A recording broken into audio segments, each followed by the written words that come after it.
6.25 전쟁은 중국 시진핑의 주장처럼 항미원조 곧 북침설이 맞을까요? 아니면 방탄소년단을 두둔한 미 국무부의 남침설이 맞을까요? 이제부터 구소련 극비문서를 통해 그 진실을 알아보기로 하겠습니다. 러시아 극비문서에 기록된 6.25의 진실. 항미원조냐, 남침이냐. 제1편. Korean War. 6.25 전쟁을 한국전쟁이라고도 하지만 이는 코리안 워의 번역어다. 그런데 왜 한국전쟁은 냉전시대의 또 다른 대표적 전쟁이었던 비에트남 워처럼 코리아 워로 표기하지 않는 것일까? 베트남 전쟁은 본래 프랑스에 대한 베트남의 독립전쟁으로 출발하여 프랑스군을 대신한 미군으로 이어진 전쟁이었기에 베트남인의 전쟁 비에트나미즈 워가 아닌 베트남에서의 전쟁 비에트남 워라고 부르게 된 것이지만 한국전쟁은 남북한의 한국인들 사이에 일어난 전쟁에 우방국들이 끼어든 전쟁이었기에 한국에서의 전쟁 코리아 워가 아닌 한국인의 전쟁 코리안 워라고 부르게 된 것이다. 호칭이야 어찌되었든 두 전쟁 모두 나중엔 국제전의 성격을 띠게 되었고 수많은 병력이 동원된 가운데 사상자 또한 엄청난 전쟁이었다. 6.25의 경우 남한에 파병된 16개국의 병력은 도합 61만여 명, 북한에 파병된 중공소련의 2개국 병력은 도합 95만여 명이었고 남한에 파병된 16개국의 병력 손실은 전사 부상 실종 포로를 포함하여 16만여 명, 북한에 파병된 2개국의 병력 손실은 55만에서 90만 명에 달했다. 참전했던 각국의 부담 또한 컸다. 당시 병력을 파견했던 각국 수뇌들은 6.25 전쟁을 어떻게 보고 대처했던 것일까? 그들의 생각과 판단, 고민, 대책 그리고 각국의 내부 사정을 그들이 남긴 극비문서, 전보, 전문 및 회고록 등을 통해 살펴보기로 한다. 김일성의 남침 요청. 러시아 연방 대통령 문서보관소나 러시아 연방 외교정책 문서보관소에 소장되어 있는 자료들 가운데 스탈린과 김일성 그리고 마오쩌둥 곧 모택동 사이에 오간 전보들과 녹취록은 6.25 전쟁에 대한 진실을 그대로 보여준다. 모든 것은 1949년 3월 5일 김일성이 박헌영 외상 등 17명으로 구성된 대표단을 이끌고 소련을 방문한 날부터 시작되었다. 이날 김일성은 스탈린에게 군사 지원을 요청했다. 남조선에는 아직 미군이 주둔해 있고 북조선에 대한 책동을 꾀하고 있습니다. 우리는 육군이 있지만 바다의 방비는 전혀 없습니다. 이에 대한 소련의 지원이 필요하디요. 그럼 남조선에 주둔하는 미군은 얼마나 되오? 2만 명 미만입니다. 대략 1만 5천에서 2만 명입니다. 남조선에는 국군이 있지요. 대략 6만 명 규모의 군대가 있디요. 그 숫자는 상비군만이오. 아니면 경찰대를 포함한 것이오. 상비군만입니다. 당신은 그 정도를 두려워한단 말이오? 아니, 두려워하는 건 아니디요. 다만 해전에 대비한 부대가 있으면 좋겠다는 겁니다. 북과 남 어느 쪽 군대가 강하오? 북이 더 강하죠. 조선에 일본이 남긴 조선소는 있소? 이를테면 청진이나 기타 장소에. 조선소는 없습니다. 조선소는 있지만 규모가 작은 것이 애로점입니다. 그에 대한 원조를 해주겠지만 조선은 군용기도 소유할 필요가 있어. 남조선군의 스파이 요원은 침투해 있어.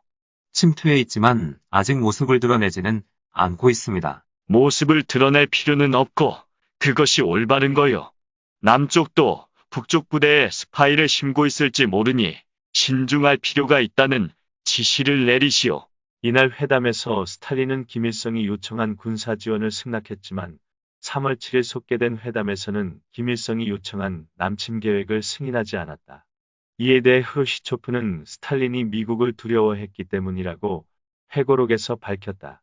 한국전쟁이 미소 간의 직접 대결과 핵전쟁으로 발전할 수도 있다는 사실을 스탈린은 깊이 인식하고 있었던 것으로 보인다. 이후 김일성은 남침 허가를 요청하는 전보를 무려 48통이나 보냈지만 모두 묵살당한다. 그런데 1950년 1월 30일 스탈린은 갑자기 평양 주재 스티코프 대사에게 김일성의 남침 요청을 승낙할 의사가 있다는 전보를 보낸다. 다음은 러시아 연방 외교정책 문서보관소에 남아있는 전보 내용이다.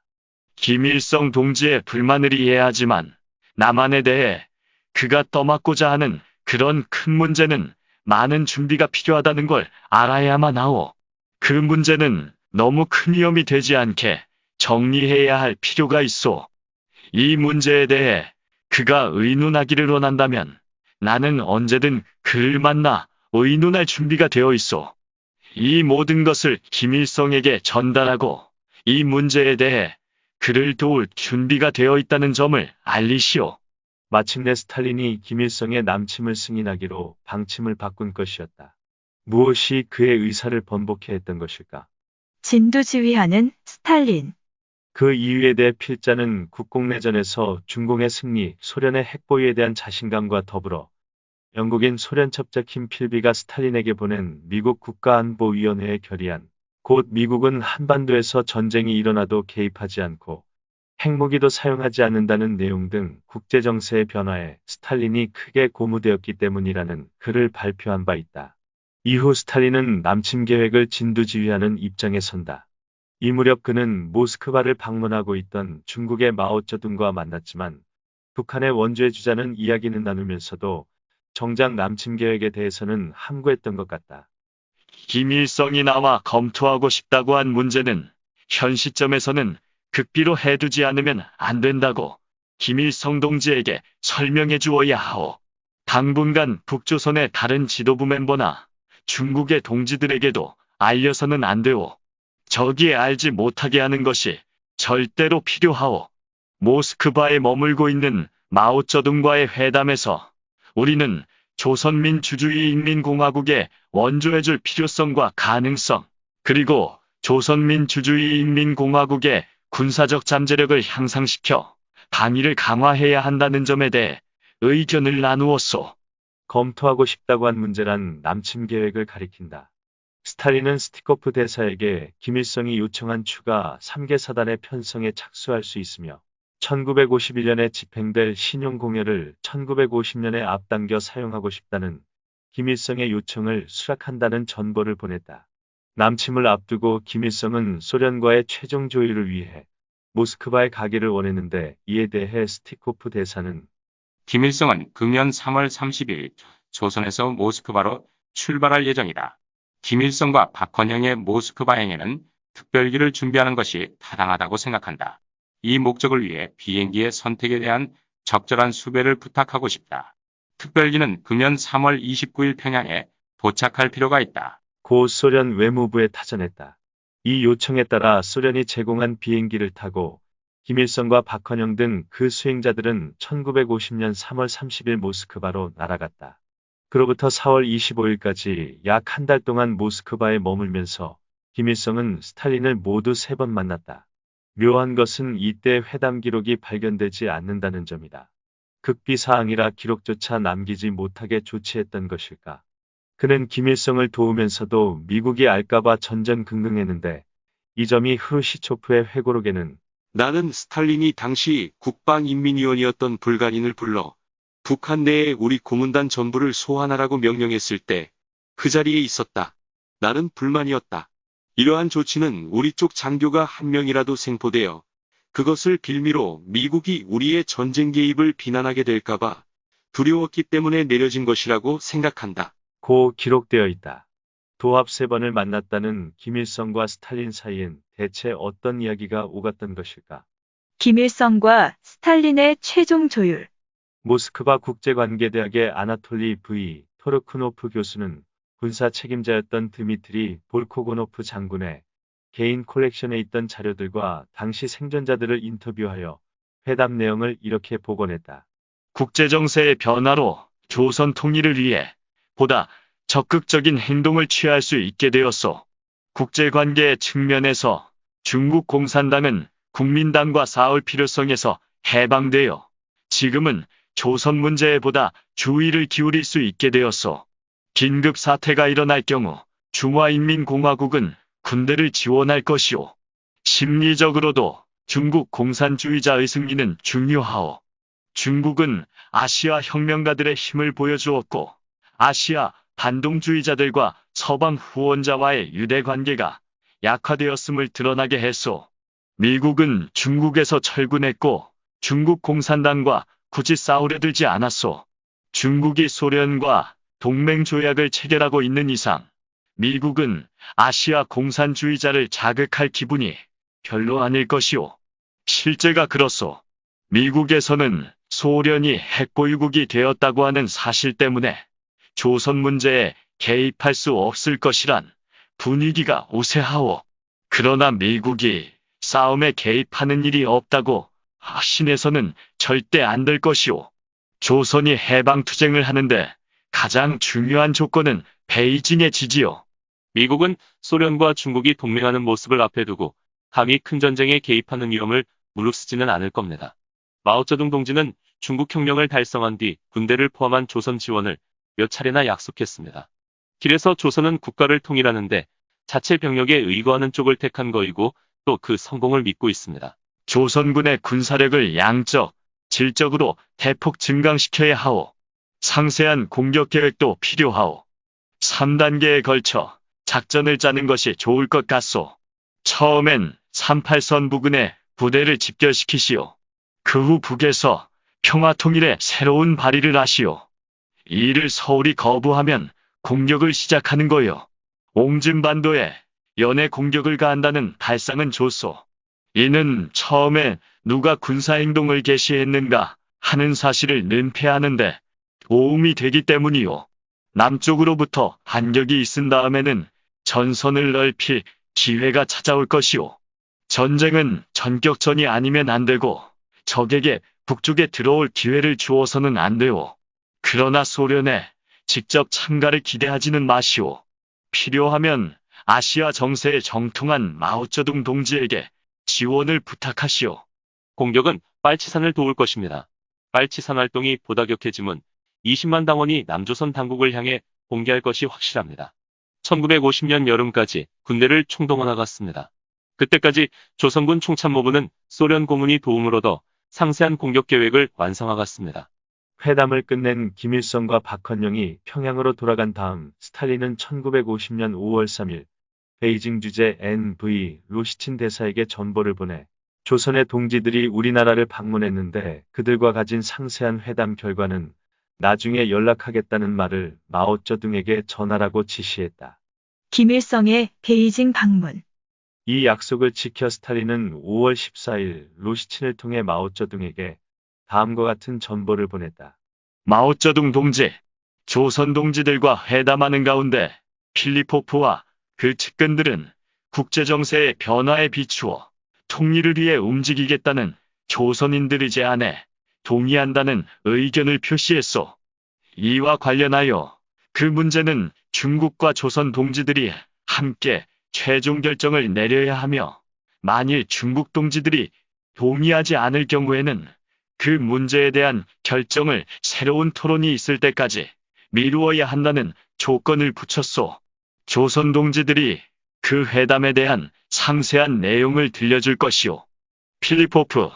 필리포프라는 가명을 사용한 스탈린의 전보가 도착하기 하루 전날 김일성과 박헌영은 베이징에 도착했다.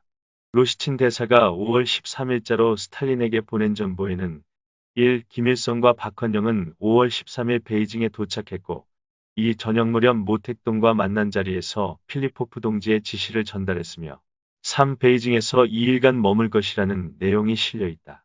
이날 모택동은 김일성 등과 조선 정세를 분석 평가한 뒤 군사적 수단으로 조선을 통일한다는 방침에 동의하고 통일 후에 조중 우호 동맹 상호원조 조약에 조인하자고 제안했다. 15일 모택동은 김일성과 의견을 교환하면서 일본군이 개입할 염려가 없겠는가 물었다. 그러자 김일성은 그럴 가능성은 적지만 미국이 일본군 2, 3만 명을 보낼 가능성은 있습니다. 하지만 이런 식으로 사태가 진전된다면 전쟁의 결말에 심각한 영향을 줄 수 있습니다. 왜냐하면 조선인은 일본인과 격하게 싸울 것이기 때문입니다라고 대답했다.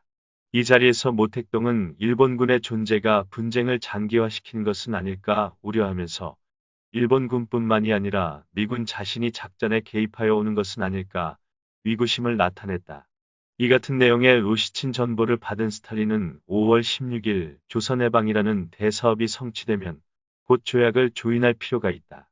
그것은 조선 동지들의 성공을 굳히고 조선 문제에 타국이 개입하는 것을 미연에 방지할 것이라는 유지의 답장을 로시친에게 보냈다. 남침 준비는 착착 진행되어 갔다. 5월 27일 평양 주재 스티코프 대사는 스탈린에게 다음과 같이 타전했다. 김일성은 진공 준비의 경과를 보고해 왔습니다. 이전에 동의한 무기 및 장비는 현 시점까지 거의 도착했습니다. 김일성은 추가 편성된 사단을 시찰하고 6월 말까지 군사행동의 준비를 끝낸다는 결론에 도달했습니다. 김일성의 지시에 따라 조선인민군 총참모부는 바실리에프 장군이 참가하여 전반적인 작전 계획을 작성했고 김일성은 계획 문서를 승인했습니다.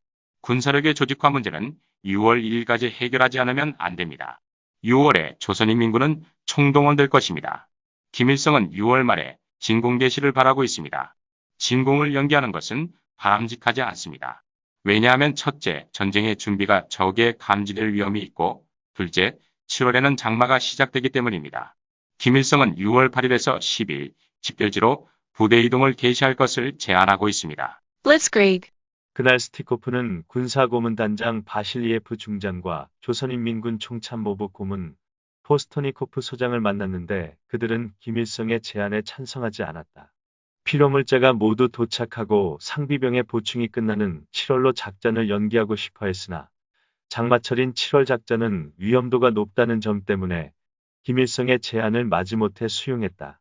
1950년 6월 15일 면밀한 남침 계획이 완성되자 스티코프 대사는 스탈린에게 6월 25일 새벽에 진공을 개시합니다.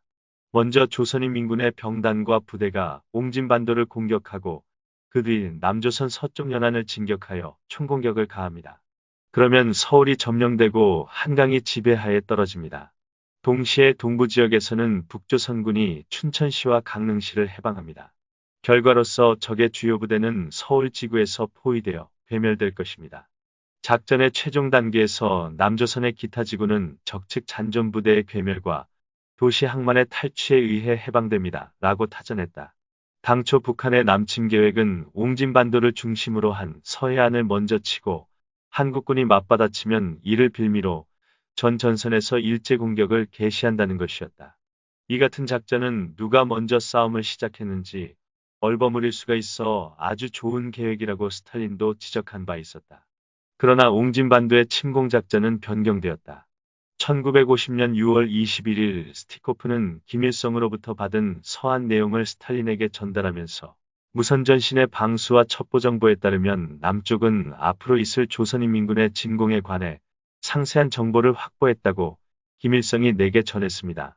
그 결과 남쪽은 군대의 전투 능력 강화를 위한 대책을 강구하고 있습니다. 방위선이 강화되고 옹진 방면에는 추가 부대가 집결하고 있습니다. 그 때문에 김일성은 당초 계획을 변경하여 전 경계선에 걸쳐 즉시 공격을 감행할 것이라고 알려왔습니다. 라고 타전했다. 작전 변경 요청에 대한 스탈린의 회답을 담은 전보는 발견된 것이 없다. 그러나 스탈린이 요청을 수락했던 것은 명백하다. 왜냐하면 북한의 남침은 스티코프가 보고한 김일성의 새 계획에 따라 6월 25일 새벽에 예정대로 개시되었기 때문이다. 2차 대전 시기의 블리츠크리크였다. 오전 4시 38선 전역에서 북한군의 일제 사격이 시작되고 계속해서 보병 7개 사단, 전차 1개 여단을 제1선으로 하는 북한군이 노도와 같이 남한으로 밀고 내려왔는데 이것이 그 후 3년 1개월간 계속되는 참혹한 민족상잔의 개막이었다. 메가더의 초기 오판.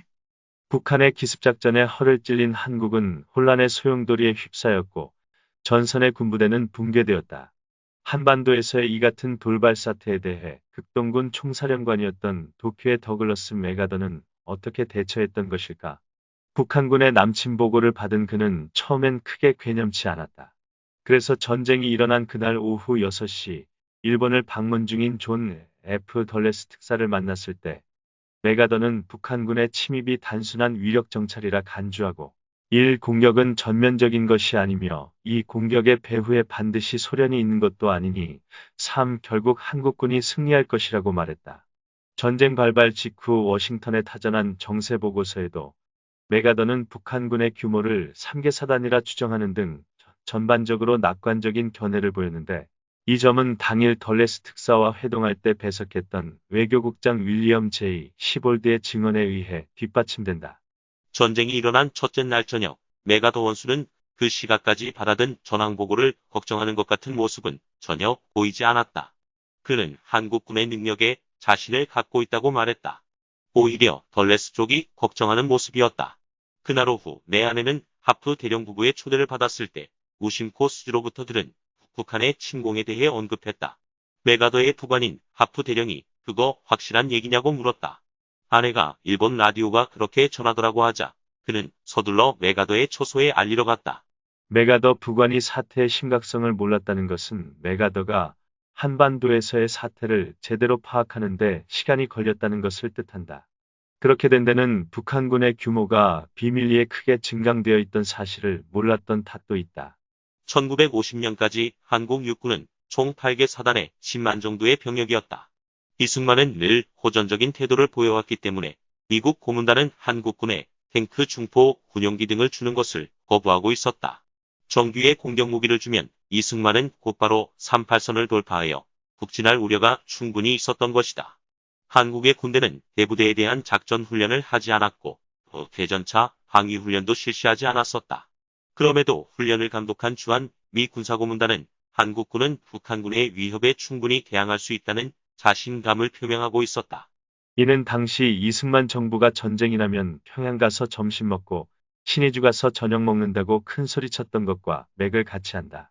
이들의 호언을 믿고 메가더는 한국군의 패주는 결코 있을 수 없다고 생각했던 것 같다. 트루먼의 판단. 이에 반해 트루먼 대통령은 메가더와 같은 선입견을 갖고 있지 않았기 때문에 오히려 그 판단에 유연함과 신속함이 있었다. 그는 6.25 발발 소식을 접한 6월 24일 밤을 이렇게 회고했다. 밤 10시가 조금 지나 내가 북델라웨어가에 우리 집 서재에 앉아있을 때 전화가 울렸다. 국무장관이 메릴랜드 자택에서 걸어온 전화였다. 대통령 각하, 대단히 중대한 뉴스가 있습니다. 북한군이 남한을 침범했습니다. 하고딘 애치슨이 말했다. 나의 첫 반응은 워싱턴으로 돌아가야 한다는 것이었다. 그래서 나는 애치슨에게 그 말을 했다. 하지만 아직 상세한 것은 모르니 더 자세한 정보를 가지고 자기가 다시 전화할 때까지는 서두를 필요가 없다고 말했다. 그러면서 내게 제안하기를 우리가 유엔 안전보장이사회에 회의를 즉각 소집하도록 요청하여 한국에 대한 침략 행위가 자행되었음을 선언해야 한다고 했다. 나는 동의하고 그에게 즉시 안전보장이사회에 특별회의를 열도록 요청하라고 지시했다. 트루먼은 다음날 대통령 전용기를 타고 워싱턴에 돌아왔다. 그리고 그날 저녁은 일요일이었음에도 불구하고 육해공 3군 장관들과 합참의장 및 3군 참모총장들을 모두 블레어 하우스의 만찬 회의장에 소집해 군사적인 의견을 교환했다.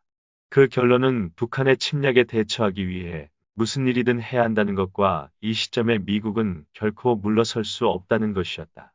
이 자리에서 애치슨 국무장관은 유엔 안전보장이사회가 북한이 평화파괴 행위를 감행했음을 선언하고 북한에 대해 곧 군사행동을 중지하고 철군을 명령하는 결의를 9대0의 표결로 승인했음을 보고했다. 그러나 시간이 지날수록 전세는 나빠졌다. 월요일까지 한국으로부터 들어온 보고는 절망적인 조짐을 보이고 있었다. 도착된 전보들 가운데는 국무성전보와 같은 스타일로 원조를 요청한 이승만 대통령의 전보도 와 있었다.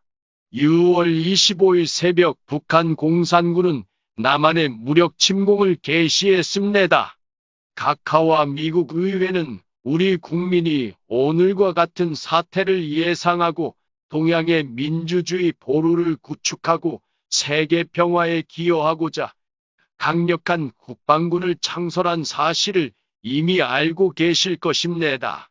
귀국이 우리를 해방하고 우리의 공화국을 수립함에 있어 필요불가결한 지원을 해주신 데 대해 다시 한번 감사를 드립니다. 이 같은 국난을 맞아 우리는 용감히 싸우면서 귀국의 지원 증대를 호소하는 동시에 세계 평화의 파괴 행위를 방지하기 위해 효과적이며 시의적절한 원조를 베풀어 주기를 요청하는 바입니다. 내게 이승만 대통령의 호소문을 전달한 한국 대사는 눈물을 글썽일 정도로 낙담해 있었다. 나는 전투는 아직 48시간밖에 지나지 않았으며 다른 나라 사람들은 그보다 훨씬 더 절망적인 상황 속에서도 그들의 자유를 지켜 궁극적인 승리에 이르렀다는 말로 그를 위로해 주려고 했다. 그리고 지원은 현재 진행 중이니 마음을 굳게 먹으라고 말했다. 그러나 한국군은 북한군의 탱크와 중화기를 대항할 수 없었다. 공산군의 탱크가 이승만 정부의 수도인 서울 근교까지 육박하여 그 도시에 함락이 시간 문제라는 보고가 들어왔다. 이승만은 그의 정부를 약 150마일 남쪽에 있는 대구로 옮겼다. 월요일 하루 동안 한국의 상황은 급속도로 악화되었다. 그날 저녁 나는 다시 한번 블레어 하우스에서 회의를 소집했다. 3일간의 미스터리.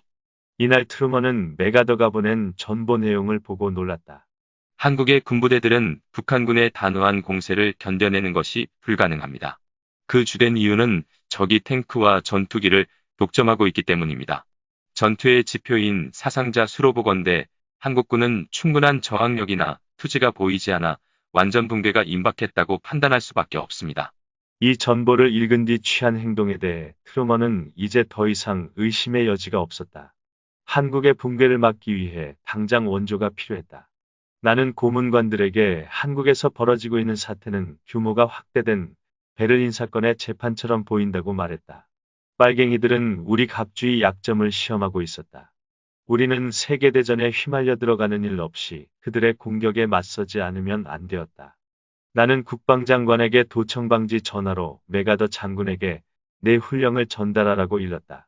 메가더는 한국을 지원하기 위해 휘하 공군 및 해군 병력을 사용할 수 있게 되었다고 자신의 회고록에 적었다. 훈령을 받은 메가더가 움직이기 시작한 것은 이 시점부터였다. 한편 중무기로 무장하고 38선을 파죽지세로 밀고 내려온 북한군은 수도 서울을 불과 3일 만에 함락했다. 크루시초프도 북한군은 남한을 재빨리 석권했다고 자신의 회고록에 적었다. 그러나 6월 28일 서울을 점령한 북한군은 그 후 3일간 추격을 멈춤으로써 한국군이 한강이남에서 전열을 다시 가다듬을 수 있는 기회를 제공하고 말았다. 왜 북한군은 3일간 공세를 멈췄던 것일까? 최대 미스터리의 하나인 이 원인에 대해 1. 도하 장비가 부족했다. 2. 춘천 쪽의 증원군을 기다렸다. 3. 서울을 장악한 이상 남한 전역에서 자발적인 인민봉기가 일어나기를 기다렸다는 등의 해석이 있으나 완전하지는 않다. 서울을 점령한 승리감에 도취되었던 것인지도 모른다. 28일 오전 북한군은 전차와 병력을 동원하여 서울 시가지를 행진하는 등 자신감을 과시했기 때문이다. 이 잘못을 지적한 것은 스탈린이었다. 그는 1950년 7월 1일 스티코프 대사에게 전보를 보냈다. 당신은 조선사령부가 어떤 계획을 갖고 있는지 아무것도 보고하지 않고 있는데 사령부는 전진할 생각이나 있는 거요? 아니면 전진의 일시중지를 결정한 거요? 진공은 어떤 일이 있어도 멈춰선 안 되며 남조선의 해방이 빠르면 빠를수록 간섭 기회를 줄일 수 있는 거라고 우리는 믿고 있어. 스탈린은 북한군이 서울에서 사흘이나 시간을 허비한 것에 대해 몹시 못마땅해 하면서 스티코프 대사를 크게 꾸짖었다. 스탈린의 지적처럼 북한군이 서울에서 3일간 머문 것은 커다란 작전 미스였다. 그들이 서울에서 승리감에 도취되어 있는 동안 트루먼의 훈령을 받은 메가더는 6월 29일 군용기를 타고 수원 비행장까지 날아와 함락된 서울을 한강 너머로 시찰한 뒤 지상군 투입의 필요성을 워싱턴에 타전했던 것이다. 항미원조냐 남침이냐는 제2편으로 이어집니다. 이번 편을 재미있게 읽으셨다면 좋아요와 구독을 눌러주세요. 그리고 고품격 놀이터의 자매편인 고품격 삼국지도 읽어주세요.